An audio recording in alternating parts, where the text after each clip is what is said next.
Welcome back to another episode of Infidelity Tales Lab. We're thankful for your continued viewership. Before we begin, tell us, where in the world are you watching from? We love knowing our global reach. Now, let's dive into today's story. Chapter 1. The Warrior's Return. Master Sergeant Victor Steele adjusted his tactical vest one final time as the Afghan sun painted the horizon crimson. 23 years of military service, 15 deployments, and countless classified operations had forged him into something harder than the desert sand beneath his boots. At 45, his gray-streaked hair and weathered face told stories that would never appear in official reports. Last patrol, Steele called out Lieutenant Rodriguez from across the forward operating base. "Tomorrow you're stateside for good." Victor nodded but didn't smile. Home meant returning to his wife Bridget and 17-year-old son Danny in Boulder Creek, California. The letters from home had grown shorter over the months, Bridget's once warm words now clinical and distant. Their video calls had become perfunctory, filled with awkward silences and forced conversation about neighborhood gossip and Danny's senior year. The marriage had been rocky before this deployment. Bridget, a real estate agent with aspirations of social climbing, had grown tired of military life's unpredictability. She made comments about wasting her prime years, waiting for a man who was never really there anyway. Victor had hoped this final deployment would give them both space to think, to maybe salvage what they'd built over 18 years together. But soldiers learn to read between the lines, and Victor had been reading danger signs for months. His satellite phone buzzed, a text from Danny. "Can't wait for you to come home, Dad. Things have been different here." Victor frowned at the screen. Danny was usually more expressive, more excited about his father's returns. The boy worshipped his old man, always had. Victor had taught him to hunt, fish, and fight, skills that had made Danny confident and respected among his peers. But something in that message felt wrong. The transport to Ramstein Air Base would leave at 0600. Victor spent his final night in Afghanistan cleaning his personal weapons, a ritual that calmed his mind. His hands moved automatically over the steel, muscle memory from decades of practice. He'd survived firefights in Fallujah, hunted insurgents through the mountains of eastern Afghanistan, and eliminated targets whose names would remain classified forever. As he worked, Victor reflected on the man he'd become. The military had taken a 19-year-old kid from rural Montana and transformed him into something different. Something designed to survive and succeed where others failed. He'd learned patience, planning, and when necessary, ruthless efficiency. His psychological evaluations always came back the same: highly functional under stress, exceptional tactical thinking, strong moral code, but pragmatic in execution. The phone rang, startling him from his thoughts. Unknown number. "This is Steele." Heavy breathing, then Danny's voice, barely a whisper. "Dad? Dad, are you there?" "Danny? What's wrong, son? I can't talk long. They don't know I got Mom's old phone working." "Dad, something's really wrong here. Mom's been acting strange, and there are these guys who come around. They look like bad news, Dad. Real bad news." Victor's blood chilled. His fatherly instincts screamed danger, but his tactical mind noted the fear in his son's voice. Genuine terror, not teenage drama. "What kind of guys, Danny? Tell me exactly what you've seen." "Big guys. Tattoos. They drive this black SUV, and they talk to Mom when they think I can't hear. One of them has this scar across his throat, and he keeps looking at pictures of you." "Dad, I think." The line went dead. Victor tried calling back immediately. No answer. He tried the house landline, disconnected. His attempts to reach Bridget's cell went straight to voicemail. For the first time in years, Master Sergeant Victor Steele felt genuine fear. Not for himself, but for his son. And underneath that fear, something else began to burn. Something that had kept him alive through countless battles and would serve him well in whatever was waiting at home. Chapter 2. The Trap Revealed. The commercial flight from Frankfurt to San Francisco felt like an eternity. Victor had managed to get himself bumped up to business class using military courtesy upgrades, but comfort was the last thing on his mind. Every hour without contact from Danny felt like a knife twisting in his gut.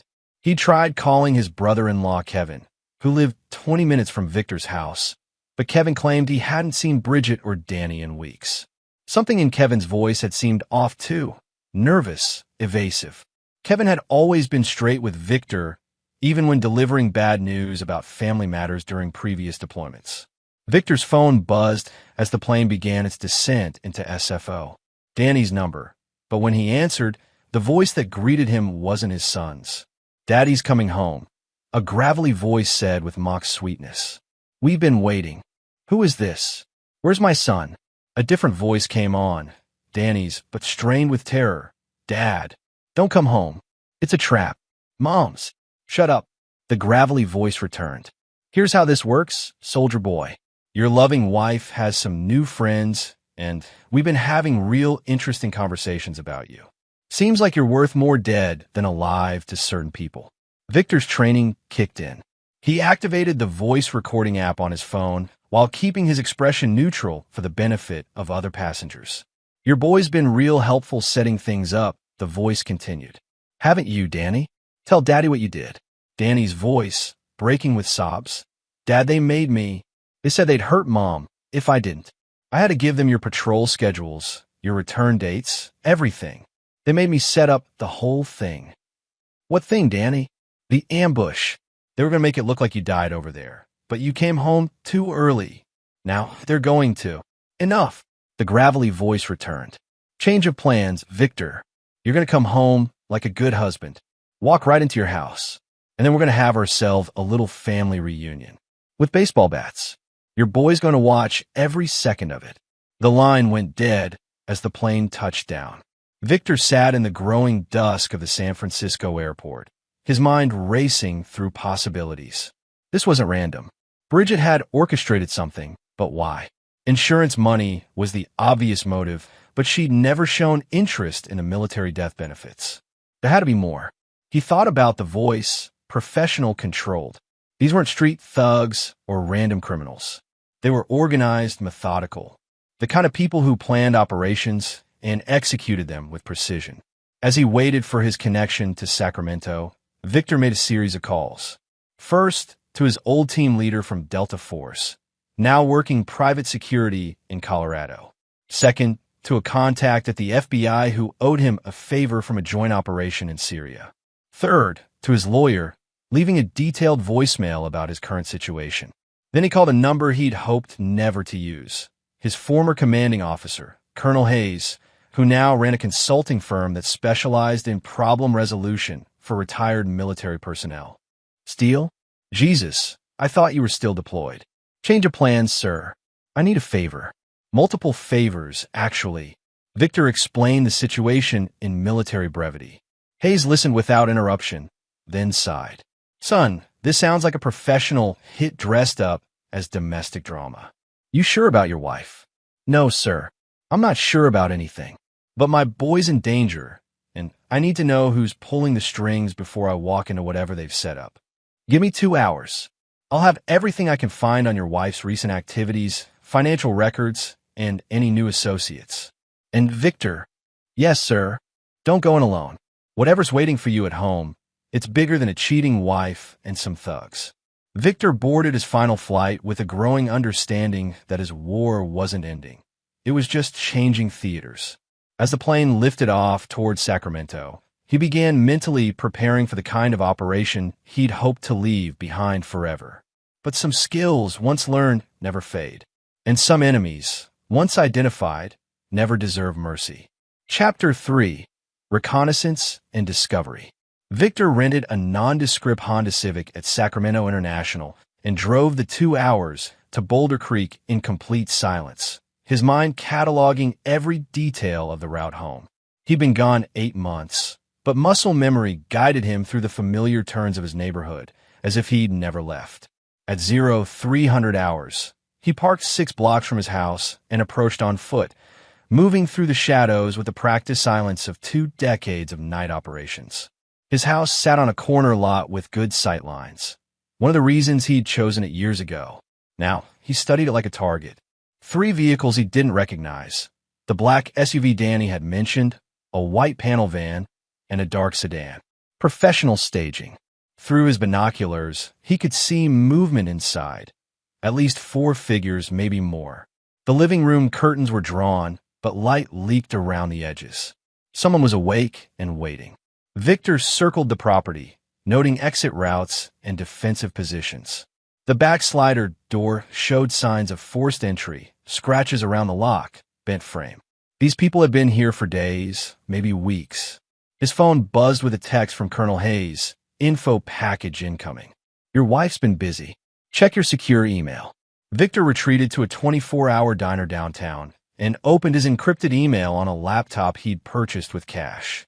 What he found made his blood run cold. Bridget hadn't just been cheating, she'd been planning. For months. Bank records showed large cash withdrawals, meetings with a lawyer specializing in military death benefits, and most damning, a life insurance policy taken out on Victor just days before his deployment. The beneficiary wasn't just Bridget. It was split between her and someone named Gareth Thorne. Victor's jaw tightened as he read Thorne's file. Former Marine, dishonorably discharged for assault. Multiple arrests for loan sharking and intimidation. Currently employed by a private security firm that specialized in debt collection and conflict resolution. The kind of outfit that didn't ask questions and didn't leave witnesses. But the real revelation came in the final document. Transcripts of phone conversations between Bridget and Thorne over the past 3 months, obtained through methods Victor didn't want to examine too closely. The insurance pays double for accidental death. Bridget's voice, cold and calculating. Make it look like enemy action or a training accident. What about the kid? Thorne's voice, the same gravelly tone from the phone call. Danny doesn't know anything. After Victor's gone, I'll tell him his father died a hero. He'll believe it. And if he doesn't, a pause, then Bridget's voice, without emotion. Then we'll have to make sure he believes it. Victor closed the laptop and sat in the diner booth, his hands trembling with rage. Not just betrayal, a plot to murder him and potentially his son. Bridget wasn't just an unfaithful wife. She was a calculating predator who'd spent months orchestrating his death. The waitress refilled his coffee and noticed his expression. You okay, honey? You look like you've seen a ghost. Victor looked up at her, and for a moment, she stepped back from something she saw in his eyes. Not a ghost, he said quietly. Just remembering who I used to be. At 0530, Victor's phone rang. Danny's number again. Dad, his son's voice, barely audible. They're getting ready for you. They moved me to the basement, but I can hear them talking. They're going to make it look like a home invasion gone wrong. Dad, don't come home. Please. Danny, listen to me very carefully. Can you get out of the house? No. They have someone watching the basement door. Dad, there's something else. Mom, she's not who you think she is. She's been planning this for months. I heard her and that Thorne guy talking about insurance money and starting over somewhere else. How long have you known? Since last month. I confronted her about it, and she broke down crying, said she was sorry, but it was too late to stop it now.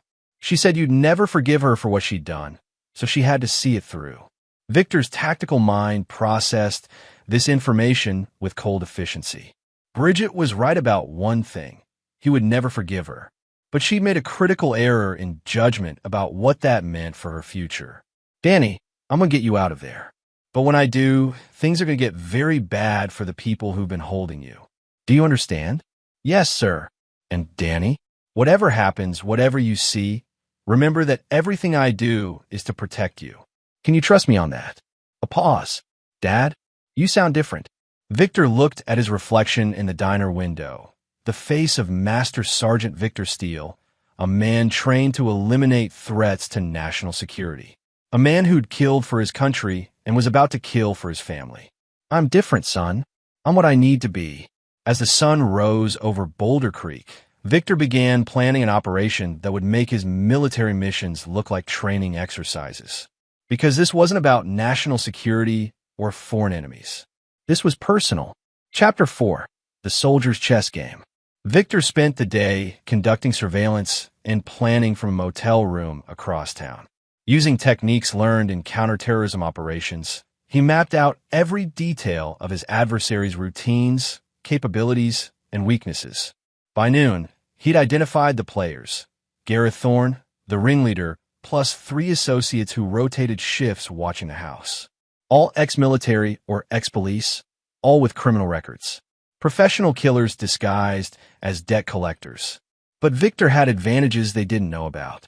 23 years of military service had connected him to a network of specialists who owed favors or could be persuaded to help a brother in need. His secure phone buzzed with confirmations as pieces fell into place. His first call was to Tommy Rodriguez, a former Marine sniper now working as a hunting guide in Montana.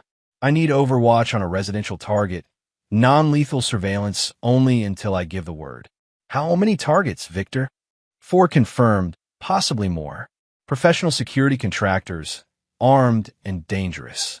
When do you need me? I needed you yesterday. I'll be there by midnight.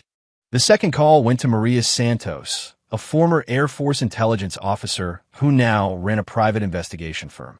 I need full background workups on these 4 individuals, plus financial forensics on my wife's recent activities. Victor, this sounds like you're planning something illegal. I'm planning to protect my son from people who want to kill us both. Legality is a secondary concern. A pause. Send me the files. You'll have everything by tonight. The third call was the most difficult, to his younger brother Rick, a Boulder County Sheriff's deputy. Victor? Jesus, I thought you were still overseas. Bridget said. What did Bridget say? That you were extending your deployment, might not be back for months. She seemed relieved about it. Victor explained the situation, leaving out nothing. When he finished, Rick was silent for a long time. Holy shit, Victor. You're talking about a conspiracy to commit murder. We need to bring in the FBI, get Danny into protective custody. Rick, by the time federal agents sort through jurisdictional issues and warrant requirements, my son could be dead. These people have been planning this for months. They won't hesitate to eliminate witnesses. So what are you proposing? Some kind of vigilante justice. Victor's voice turned cold. I'm proposing to neutralize threats to my family using appropriate force. What happens to the threats after neutralization is their problem, not mine. Rick sighed. You're asking me to look the other way while you commit murder. I'm asking you to be somewhere else when justice gets served. Another pause. Victor, you're my brother and I love you, but Danny is your nephew. These people want to kill him too. Are you going to let that happen because of bureaucratic procedures? Damn it. Give me 12 hours before you do anything. Let me at least try to get Danny out legally. You have 6 hours. After that, I'm doing this my way. At 1800 hours, Victor received the intelligence package from Maria Santos. The information was devastating and comprehensive.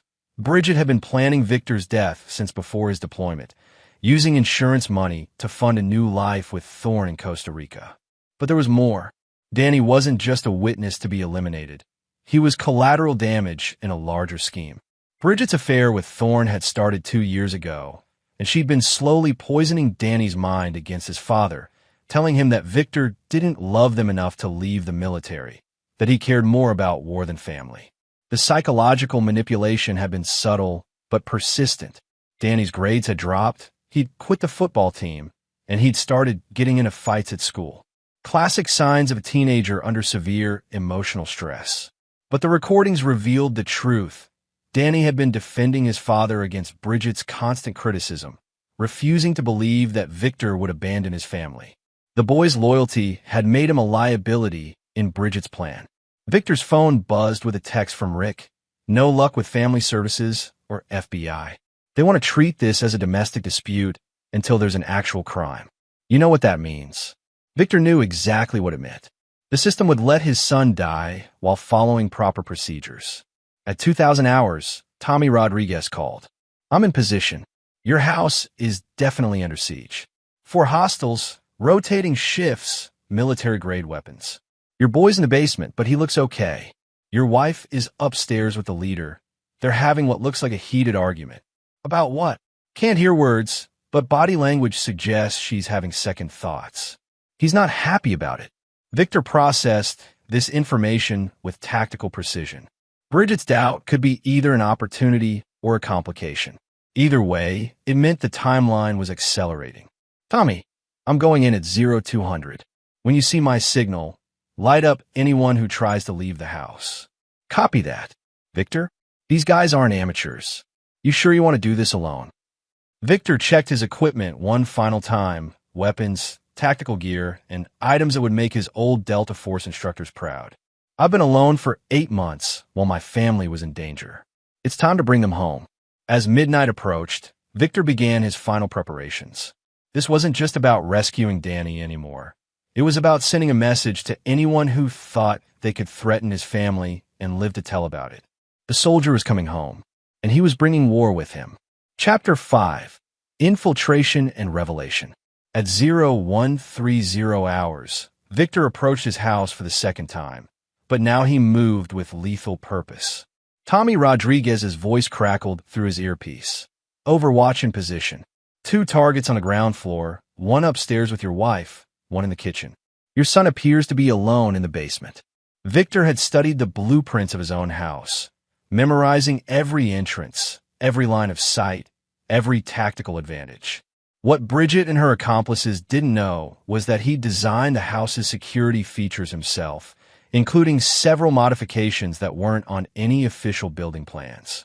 The first entry point was through the crawl space beneath the house, a route that connected to the basement through a hidden panel Victor had installed years ago for emergency purposes. He'd never imagined using it to rescue his own son from his own wife.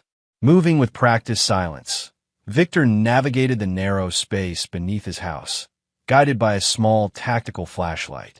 The basement was directly above, and he could hear movement, Danny's restless pacing and the creak of the chair where his guard was stationed. Victor accessed the hidden panel and listened. Footsteps, rhythmic and bored. The guard was walking a pattern, probably checking his phone or fighting sleep during the night shift. Through the gap, Victor could see Danny sitting on an old couch, hands zip-tied, but alert and uninjured. The basement guard was young, maybe 25, with the swagger of someone who'd never faced a real predator. He was armed with a pistol, but his attention was divided between his prisoner and a smartphone video game. Victor waited for the guard to turn his back, then emerged from the panel with fluid motion. The guard had exactly enough time to register movement before Victor's hand clamped over his mouth and a sleeper hold cut off his air supply. In 15 seconds, the guard was unconscious. "Dad," Danny whispered, eyes wide with relief and terror. Victor cut his son's restraints and pulled him close. "Are you hurt?" "No, just scared." "Dad, Mom's upstairs with that Thorn guy. They've been arguing for hours. She keeps saying she wants to call it off, and he keeps telling her it's too late." "How many others?" "3 more guys. 2 downstairs, 1 watching the back door." "Dad, these guys are professionals. They've been planning this down to the minute." Victor's earpiece crackled. Movement upstairs. "Looks like your wife is trying to leave the bedroom. Target 1 is restraining her." Victor's jaw tightened. Whatever Bridget had planned, she was either having genuine second thoughts or trying to manipulate the situation to her advantage. Either way, it didn't change what had to happen. "Danny, I need you to go through that panel and wait in the crawl space until I come for you." "Dad, what are you going to do?" Victor looked at his son, seeing the teenager he'd left behind 8 months ago, but also the man he was becoming. "I'm going to end this. Tonight. Forever. Are you going to kill them?" The question hung in the air between them. Victor thought about lying, about protecting his son from the truth of what was about to happen. But Danny deserved honesty. "Yes." Danny nodded slowly. "Good. They were going to kill us both." As his son disappeared into the crawl space, Victor felt a mixture of pride and sorrow. Pride that Danny understood the stakes, sorrow that he had to. Victor bound and gagged the unconscious guard, then moved to the basement stairs. Through his earpiece, Tommy provided tactical updates. Target 2 is in the kitchen, making coffee. Target 3 is in the living room, appears to be sleeping in a chair. Target 1 and your wife are still upstairs. Victor climbed the stairs with predatory patience. The kitchen guard was silhouetted against the window, stirring sugar into his mug, completely unaware that death was approaching from behind. The takedown was swift and silent, a blood choke that rendered the guard unconscious within seconds. Victor dragged the body behind the kitchen island and moved toward the living room. The sleeping guard wasn't actually sleeping. He was dozing fitfully, his hand resting on a pistol in his lap. Victor studied him for a moment, noting the gang tattoos, the scarred knuckles, the face of someone who'd hurt people for money. This one didn't get the gentle treatment. Victor's combat knife found the guard's throat with surgical precision, cutting off any possibility of raising an alarm. The man died without waking. 3 down, Victor whispered into his mic. Copy that. Target 1 and your wife are moving. Sounds like they're coming downstairs. Victor positioned himself in the shadow of the staircase, listening to the argument descending toward him. Told you this was a mistake from the beginning, Bridget was saying, her voice strained with emotion. He's not supposed to be back yet. Something went wrong. Nothing went wrong. Thorne's voice, cold and professional. Plans change. We adapt. Your husband dies tonight. You collect the insurance, and we disappear. Just like we discussed. But Danny's seen too much. You know what that means. Victor heard his wife's sharp intake of breath. You said we'd send him to boarding school. That we'd. I lied. The kid knows everything. He's a liability. No, I won't let you hurt my son. Thorne's laugh was like gravel. Your son? Bridget, you've been trying to turn him against his father for 2 years. The kid hates you more than he hates Victor. He's not going to keep quiet about what happened here. They reached the bottom of the stairs, and Victor could see them clearly now. Bridget looked haggard, desperate, nothing like the confident woman he'd married. Thorne was exactly what Victor had expected, a professional killer with cold eyes and steady hands. Where is everyone? Thorne asked, noticing the unusual quiet. That's when Victor stepped out of the shadows. They're indisposed, he said quietly. Thorne spun toward the voice, his hand moving toward his weapon. But he was facing a man who'd survived firefights in 3 different wars. Victor's first shot took Thorne in the shoulder, spinning him around. The second shot shattered his kneecap, dropping him to the floor. Bridget screamed and tried to run, but Victor's voice stopped her cold. Sit down, Bridget. We need to talk. Chapter 6. The Reckoning Begins. Bridget stood frozen in the living room, staring at her husband as if seeing him for the first time. In a way, she was. The man who just shot Gareth Thorne wasn't the same person who'd kissed her goodbye 8 months ago. This was Master Sergeant Victor Steele in full tactical mode, controlled, deadly, and absolutely without mercy. Thorne writhed on the floor, clutching his shattered knee, his shoulder bleeding steadily. You bastard, he gasped. You have no idea what you've done. I know exactly what I've done, Victor replied, his voice conversational. I've begun the process of eliminating threats to my family. Victor's earpiece crackled. You've got company coming. 3 vehicles, moving fast from the south. ETA, 5 minutes. Victor processed this information without changing expression. Backup was coming, which meant this operation was larger than just 4 hired killers. Bridget, sit down. Now. She stumbled to the couch, her face pale with shock.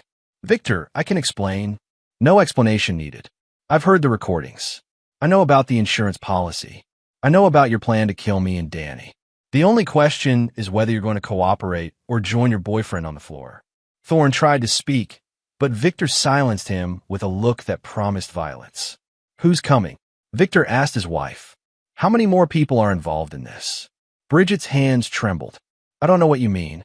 Victor pulled out his phone and played back one of the recorded conversations. Bridget discussing backup plans with Thorne, mentioning the others who would clean up any loose ends. That's your voice, Bridget. So I'll ask again, who's coming? Thorne's associates, she whispered. If something went wrong, they were supposed to make it look like a home invasion. Kill everyone and burn the house down. Victor nodded, unsurprised. How many? 6. Maybe 8. I don't know exactly. Tommy, did you copy that? Victor spoke into his mic. Copy.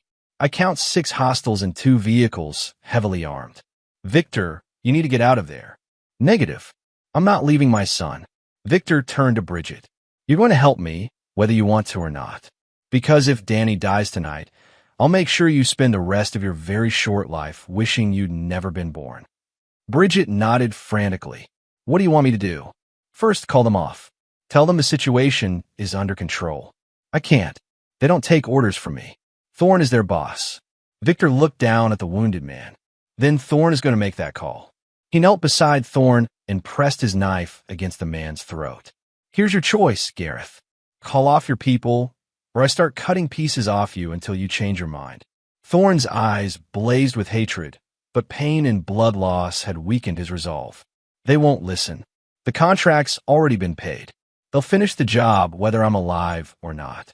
Then you've just volunteered to be bait." Victor hauled Thorne to his feet and positioned him in front of the living room window, using him as a human shield. Through his earpiece, he could hear Tommy's tactical assessment. "Vehicles have stopped 2 blocks out. They're deploying on foot. Professional tactics, military-grade equipment. Tommy, when I give the signal, take out anyone with a clear shot. Non-lethal if possible, but protect yourself first." "Copy that." Victor turned to Bridget. "Get Danny from the basement. We're leaving through the back." "Where are we going?" "Somewhere safe, where we can finish this conversation without interruption." As Bridget headed for the basement, Victor's phone buzzed with a text from an unknown number. "We have the house surrounded. Send out Thorne and the woman, and we'll let you and the boy live." Victor smiled grimly and typed back, "Counteroffer. You have 60 seconds to leave my property before I start sending out body parts." The response came immediately. "You're outnumbered 8-1. Be smart about this." Victor's reply was simple. "I'm a Delta Force operator who spent 23 years killing people more dangerous than you." 60 seconds just became 30. He moved to the window and fired a single shot into the darkness. Not at any target, but as a signal to Tommy and a warning to the attackers. The message was clear. Negotiations were over. Bridget returned with Danny, who looked at the scene in the living room with a mixture of horror and grim satisfaction. "Dad, who are those people outside?" "Cleanup crew. They're here to make sure no witnesses survive tonight." "What's the plan?" Victor looked at his son with fresh respect. Danny wasn't panicking or asking irrelevant questions. He was ready to fight. "We're going to give them exactly what they expect," Victor said, "and then we're going to kill them all." The battle for Victor's home was about to begin, and he intended to make it a massacre that would be remembered by anyone who ever thought about threatening his family again. Chapter 7. The Siege. The first shots came through the living room window at exactly 0215 hours, shattering glass and splintering what is Victor's family took cover behind the kitchen island. But Victor had anticipated this. The house had been prepared for this moment years ago, with reinforced walls and strategic firing positions that turned his home into a fortress. "Tommy, report." Victor spoke into his earpiece while returning fire through the window. "I count 8 hostiles, moving in coordinated teams. Military training, definitely professional. 2 down from my position, but they're using smoke grenades to limit my effectiveness." Victor nodded grimly. These weren't street thugs or amateur killers. They were operators, possibly former special forces. But they had made one critical error. They were attacking a man on his own ground, protecting his own family. "Danny, take your mother to the safe room. You remember where it is. Behind a bookshelf in your study." "But Dad, no arguments.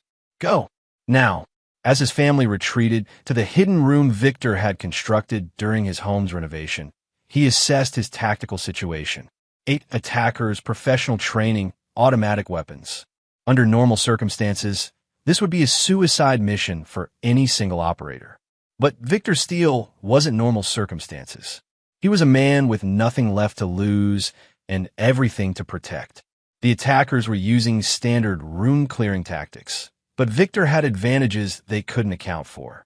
Hidden firing positions, interior walls reinforced with steel plates, and most importantly, intimate knowledge of every inch of the battlefield. He moved through his house like a ghost, using passages and sight lines he'd memorized during years of living there. The first attacker through the back door found himself facing Victor's shotgun at point-blank range, a mistake he wouldn't survive to regret. "Target down," Victor whispered into his mic, 7 remaining. But the attackers adapted quickly. Smoke grenades filled the ground floor, reducing visibility to 0. Victor switched to thermal imaging goggles, another modification they hadn't expected, and continued his deadly hunt through the haze. The second attacker died while trying to breach the kitchen entrance. The third fell to a booby trap Victor had set during his retreat to the upper floor. By 0230, the odds were shifting, but so was the nature of the engagement. Victor, They're setting up something big outside. Tommy's voice carried tension. Looks like they're preparing to blow a hole in your wall. Victor cursed silently. Explosives would change everything. His reinforced walls wouldn't stand up to military-grade charges. He needed to end this quickly before they brought down his house with his family inside. Tommy, I need you to create a distraction. Draw their attention to the front of the house. Copy that. Initiating diversionary fire in 30 seconds. Victor used those 30 seconds to reach the safe room, where he found Bridget and Danny huddled together behind the steel door. His wife looked terrified, but Danny met his eyes with steady determination. What's happening out there? Danny asked. We're winning, but they're about to escalate. I need to take the fight to them before they bring down the house. Dad. Danny's voice was quiet but firm. I want to help. Victor looked at his 17-year-old son, seeing the man he would become and the warrior's instinct he'd inherited. You already are helping. By staying safe, you're giving me the freedom to do what needs to be done. He turned to Bridget, who was staring at him with something approaching awe. This is who you married, he said simply. This is who I've always been. You just never wanted to see it. Victor, save it. When this is over, we'll talk. If we're all still alive. Tommy's diversion began with a sustained burst of sniper fire that sent the remaining attackers scrambling for cover. Victor used the confusion to exit through a concealed door in the basement, emerging behind enemy lines with the element of surprise. What followed was a masterclass in asymmetric warfare.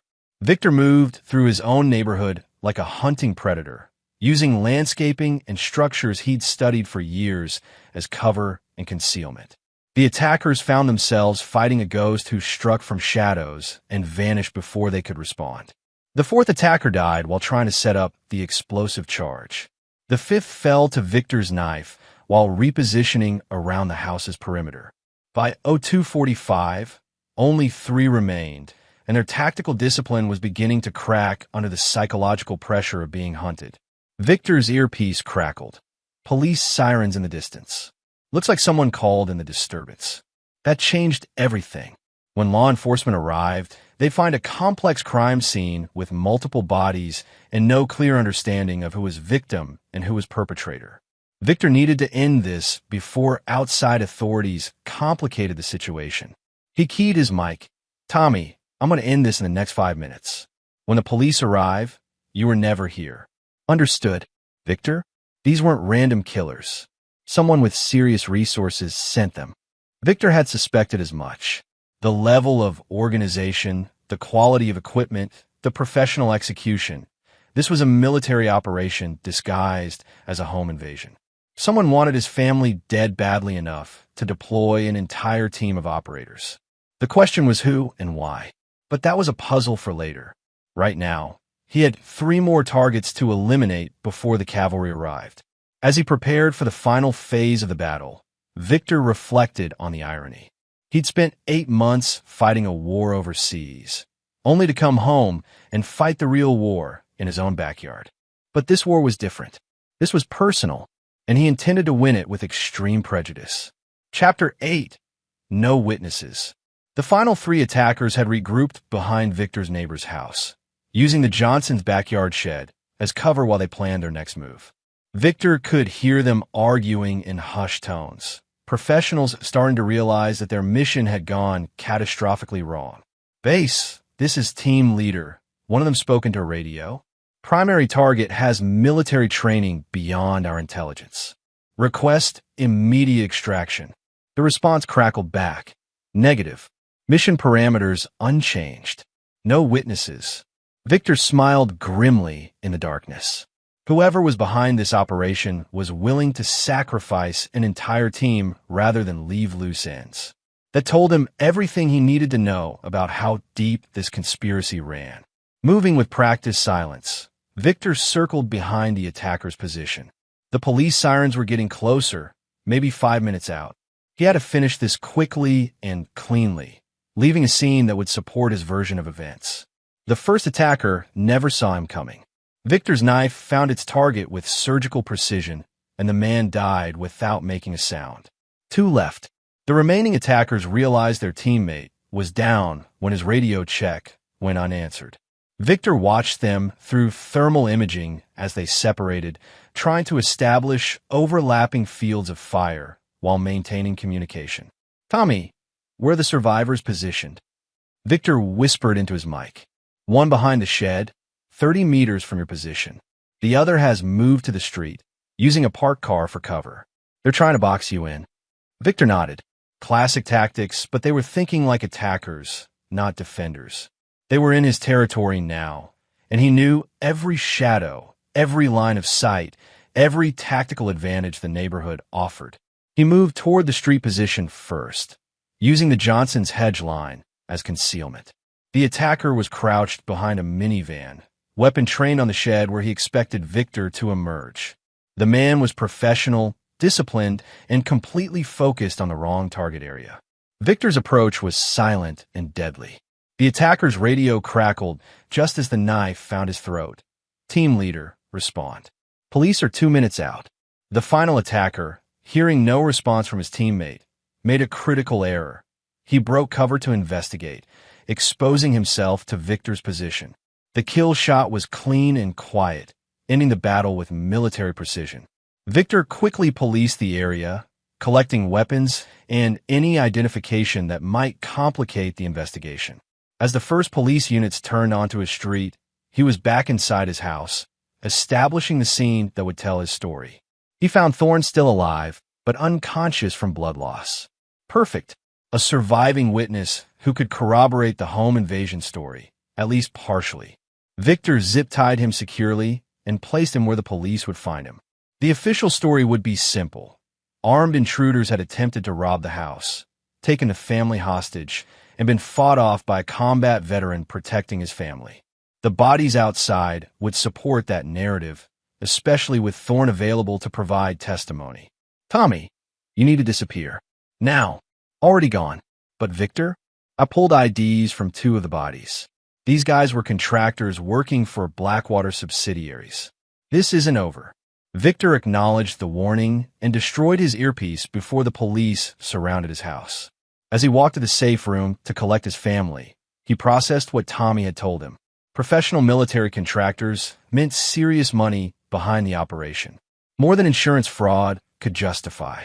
Someone wanted Victor dead for reasons that went beyond Bridget's marital problems. He found his wife and son exactly where he'd left them, both looking traumatized but alive. Danny immediately rushed to embrace his father, but Bridget hung back, staring at Victor with a mixture of fear and something approaching respect. "Is it over?" Danny asked. "This part is," Victor replied. "But we need to talk about what comes next." The police sirens were right outside now, and Victor could hear officers establishing a perimeter around his house. Soon there would be questions, statements, and investigations. But he'd been through this before in different contexts, and he knew how to handle law enforcement interviews. "Bridget," he said quietly, "here's what you're going to tell them. Armed intruders broke in while I was deployed. They held you and Danny hostage for ransom. I returned home and defended my family. That's it. Nothing about insurance policies or murder plots." "But what about nothing?" "You're going to stick to that story because it's the only thing that keeps you out of prison. And more importantly, it's the only thing that keeps Danny safe from whoever sent those contractors." Bridget nodded frantically. "Victor, I know you'll never forgive me, but I need you to know. Save it. We'll discuss your future after we deal with the immediate situation." As police officers began clearing the house, Victor prepared himself for the next phase. The immediate threat was eliminated, but the larger conspiracy remained. Someone with resources and connections had tried to have his family killed, and they wouldn't stop just because their first attempt had failed. But they made a crucial error in judgment. They tried to eliminate Master Sergeant Victor Steele, a man trained to identify and neutralize complex threats. Now that he knew enemies were out there, he would hunt them down with the same methodical precision he'd used to clear his house. The war was far from over. In fact, it was just beginning. Chapter 9. No Mercy, No Forgiveness. 3 days after the home invasion, Victor sat in his lawyer's office reviewing the final details of his divorce settlement. The police investigation had concluded exactly as he'd planned. justified self-defense by a combat veteran protecting his family from armed intruders. Gareth Thorne, recovering from surgery, had confirmed the story in exchange for a reduced sentence on weapons charges. But Victor's real business wasn't with lawyers or police. It was with the people who'd sent professional killers after his family. The insurance company is asking questions, his attorney said, reviewing the paperwork. $1 million policy taken out just before your deployment raises flags. Let them investigate, Victor replied. They'll find exactly what we want them to find. What they would find was a paper trail leading to Gareth Thorne's criminal associates, a fraudulent insurance scheme that had gone wrong when the intended victim proved more dangerous than expected. The real conspiracy, the one involving military contractors and shadowy employers, would remain hidden beneath layers of carefully constructed evidence. Victor's phone buzzed with a secure message from Colonel Hayes. Background check complete. Your wife's boyfriend wasn't working alone. Follow the money. The financial investigation had traced payments to Thorne through a series of shell companies, eventually leading to a defense contractor called Meridian Security Solutions. But the real revelation was in their client list, government agencies, foreign corporations, and individuals who paid premium rates for problem resolution. Victor recognized the pattern. This wasn't about insurance fraud. It was about eliminating a soldier who'd seen too much during his deployment. Someone wanted him dead because of what he might know about classified operations in Afghanistan. The question was who, and that would require more direct investigation. That evening, Victor found Bridget packing her belongings in what used to be their bedroom. Danny was at school, giving them privacy for a conversation they'd avoided for 3 days. I'm moving to my sister's place in Portland, she said without looking at him. The divorce papers give you full custody of Danny. That's generous of you, Victor replied, his voice neutral. It's not generosity, it's guilt. She finally met his eyes, and he saw genuine remorse there. I know what I did was unforgivable. I tried to have you kill Victor. My own husband. Yes, you did. And you killed 8 men to protect us. I killed 8 men to protect my son, Victor corrected. You stopped being part of my family the moment you decided I should die. Bridget nodded, tears starting to fall. I know. I need you to understand that I never meant for Danny to get hurt. When Thorne said he'd have to be eliminated too, I tried to stop it. Too little too late. I know. She finished packing and stood to leave. Victor? What you did that night? I finally understood who you really are. I'm sorry I never saw it before. You saw it, Victor said quietly. You just didn't want to accept it. After Bridget left, Victor went to Danny's room and found his son studying at his desk. The teenager looked up as his father entered, and Victor saw a maturity in his son's eyes that hadn't been there a week ago. She's gone, Danny said. It wasn't a question. Yes. Good. I can't forgive her for what she tried to do to you. To us. Victor sat on the edge of Danny's bed. Son, I need to tell you something. This isn't over. The people who sent those men are still out there, and they might try again. So what do? We disappear for a while. Let me handle the people who want us dead. Danny closed his textbook and looked directly at his father. Dad, I want to help. You're 17 years old. I'm your son. This is my fight too. Victor saw himself at that age, eager to prove himself, ready to take on the world. But he also saw the innocence that Danny still possessed, the part of his son that could still be saved from the darkness that had claimed Victor's own soul. Your job is to stay safe and finish school. My job is to make sure you have a future to look forward to. Over the next week, Victor made his preparations with methodical precision. Danny was enrolled in a private school in Colorado, staying with Victor's brother Rick and his family. Official records showed Victor taking a medical leave from the military for PTSD treatment, providing cover for what he really planned to do. The hunting expedition would begin with Meridian Security Solutions and work backward through their client list until he found the source. It would be dangerous, illegal, and probably cost him his military career. But some things mattered more than career advancement. His family had been threatened. His son had been terrorized. His wife had been manipulated into betraying everything they'd built together. Someone was going to pay for that. All of them. Victor Steele had spent 23 years serving his country as a soldier. Now he would serve his family as something else entirely. Judge, jury, an executioner for those who thought they could destroy what he'd built. The war that had started in his living room would end when the last enemy was eliminated. And Victor Steele never left enemies alive to fight another day. As he prepared to disappear into the shadows of the intelligence world, Victor made himself a promise. When he emerged, his family would be safe forever, because anyone who might threaten them would be dead. No mercy, no forgiveness, no survivors. The soldier was going hunting. And there you have it. Another story comes to an end. What did you think? I'd love to hear your thoughts in the comments below. If you enjoy this story, consider joining our community by subscribing. It means the world to us. For more stories like this one, check out the recommended videos on screen. And I'll see you there.